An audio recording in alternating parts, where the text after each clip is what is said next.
have created a list of book recommendations based on these popular books. While doing this, I based it off of books that have similar themes, elements, tropes, or similar plots or plot twists in them.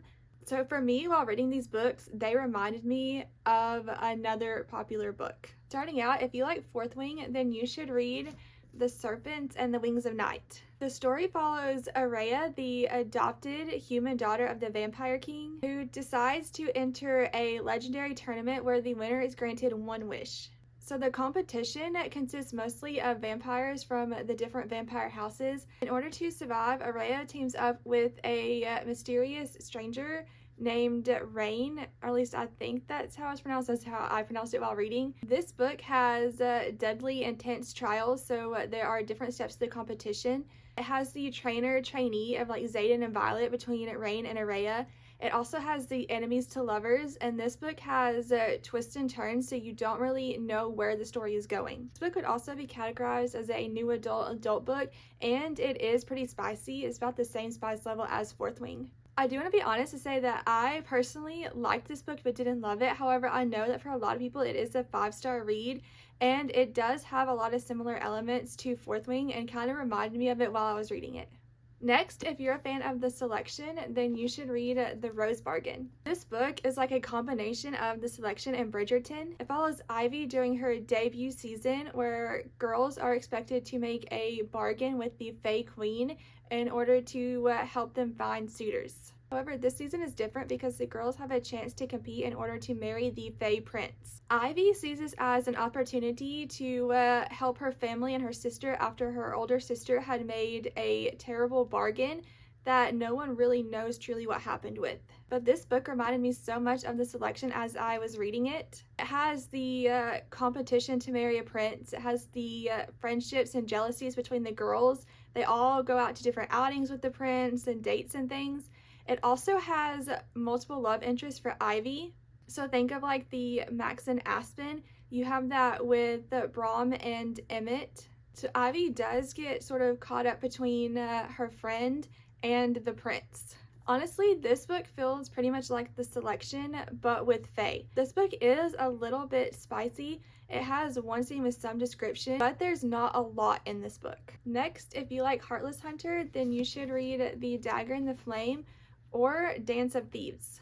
All of these books have very similar plots between two groups of people who are fighting against each other. In The Dagger and the Flame, you have the Cloaks, who are thieves, and the Daggers, who are assassins, and they're both competing for control of the city. The story follows Sarah, who is a cloak, and Ransom, who is a dagger. Dance of Thieves follows Kazi, who is a guard in the Queen's army, and Jace, who is the leader of an outlaw nation. Both of these books are very similar to Heartless Hunter in that they have that cat and mouse game where each side is trying to outdo, outsmart, outmanipulate the other while being enemies to lovers. Honestly, both of these are full of secrets and betrayals and twists and turns. The Dagger and the Flame, I can't remember, I think it does have a little bit of spice. It's probably closer to what Heartless Hunter has. Dance of Thieves is pretty much no spice. There's not any scenes that are in the description. It's mostly at most kissing with some like flirtatious banter. But Dance of Thieves is one of my favorite books I've read this year. I read The Dagger and the Flame last year, but I really do love both of these. Next, if you really enjoyed Lightlark, then you should read The Half King. After the noble houses rose up against the goddess and lost, the goddess cursed the firstborn and everyone in the houses with a different curse. I'm probably going to say their names wrong, but the story follows Ceres, who is trained to be a seer. However, she has no magical abilities at all. She ends up being sent to the court of King Kion, whose curse is to turn into shadows at night. Over the course of the book, the two work together to try to end the curses, because otherwise Kion will disappear at his 21st birthday. Honestly, this book was a maybe for me. I enjoyed it, but it wasn't one of my favorites. However, it did remind me of Lightlark in the sense that the realm is ruled by these curses, and people are trying to figure out how to end them. It did have secrets and twists and turns like Lightlark, and so there's a lot of things that I did not see coming. The spice in this is very similar to Lightlark. There are a few descriptive scenes. Next, if you're a fan of The Cruel Prince or A Court of Thorns and Roses, then you should read These Hollow Vows. This is a duology, with the second one being These Twisted Bonds. But the first story follows Bree, whose sister is taken by the Unseelie Court's king. She then makes a bargain with him that if she can steal 3 magical items from the Seelie Court, she will get her sister back. Bree ends up caught between court politics and between 2 different love interests.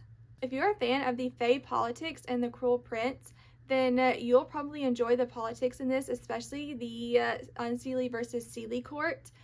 However, this does have more romance than the Cruel Prince does. Really, this is a good combination of the Cruel Prince and A Court of Thorns and Roses because it has that Fae politics that really drives the story. However, it does have the romance element that you would see in A Court of Thorns and Roses. It also has the found family trope, which I really enjoyed in this because you get to see all kinds of different characters.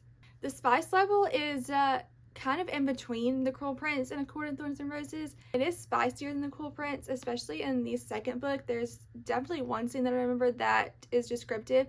However, it's not as much as the Court of Thorns and Roses, especially like in the later books. Next, if you're a fan of Divine Rivals, then you should read A Study in Drowning. The story follows Effie, who is obsessed with this story about a mortal girl who falls in love with the Fae King and then destroys him. Effie wants nothing more than to go into the literature program at college. However, she's denied and has to join the architecture college. While at school, she enters a competition to redesign the mansion of the author of her favorite story. Effie ends up winning and is sent to this old decrepit manor. When she arrives, she finds that she's not the only student there. Preston, who is a scholar in the literature college, is also there to try to prove that the author is a fraud. During their time together, Effie and Preston find out that there is more to this house and story than they originally thought. Honestly, the story is not like Divine Rivals. However, it is a unique story with some interesting magical elements. It's also a dark academic rivals to lovers. And so Effie and Preston really reminded me of Iris and Roman. This book does have the same spice level as Divine Rivals. There is one scene with some description, but again, it's not throughout the story. Next, if you're a fan of the Shepherd King duology or One Dark Window, Two Twisted Crowns, then you could first read The Night and the Moth by the same author. This is another gothic fantasy. This book is honestly really fun to read. It's super quick and easy. This one is more character driven, I think, than One Dark Window, but it will have you wanting to be best friends with a gargoyle. But you could also read the Belladonna trilogy. The story follows Signa, who is passed from family member to family member, but each one of those family members actually met an untimely end. Signa then goes to live with some of her last remaining relatives. The family has been suffering, so the wife had recently passed away and the daughter is sick with a mysterious illness. While there, Signa sees the ghost of the late wife, who claims that she was poisoned. Signa then teams up with Death to try to solve this murder mystery. But this book is another gothic fantasy. It does have that sort of haunted gothic mansion feel where Signa is living. I thought it was really unique because Death is a character in this and Signa can see and talk to him. She can also see and talk to ghosts. I definitely thought this was a unique story. Honestly, I read Belladonna and One Dark Window back to back, and they felt very similar to me. The spice level in this would be similar to One Dark Window. There is 1 or 2 scenes with some description. Next, I have Better Than the Movies. So if you liked this, then you should read Rival Darling. The story follows Violet, who is dating Jeremy, the captain of the hockey team. After Violet catches Jeremy cheating, she breaks up with him, but he is constantly trying to get back together with her. Violet is very frustrated by this, so she agrees to fake date Reed Darling, who is the captain of the rival hockey team, and he also has a reputation of a bad boy. Reed, however, agrees to fake date Violet because he actually really does like her. Honestly, this book is kind of cheesy and cringe, and it's not as good as Better Than the Movies, but it is a super cute young adult romance.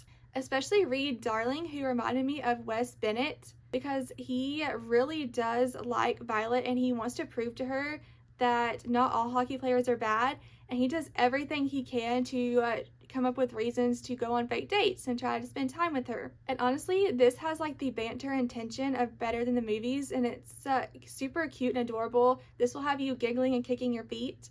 The spice in this is similar to Better Than the Movies. It's no like spicy scenes, the most they do is kiss. However, there is definitely that tension, banter, and there are references to things. And last, if you're a fan of the Rome, Kentucky series, then you should read the Dream Harbor series. I do want to say that I don't think these are as good as the Rome series, especially the first book. It's really super cheesy. I do think the series gets better as you go on, but I don't think it's as well written as the Rome series. I also do want to make clear that although the covers are super cute and pretty, these books are very spicy. They are very descriptive, and that is a big difference between this and the Rome series. All of these do have these small town romance. Each book follows a different character in the town. However, they are all friends, so they do make appearances in all of the books. It does have the nosy towns members who are involved in everyone's business, and they're constantly holding like town meetings and halls to discuss what's going on in the town. Honestly, these books are just fun and entertaining. They're not necessarily the best works of literature, but there's some that I can just escape into and enjoy the story.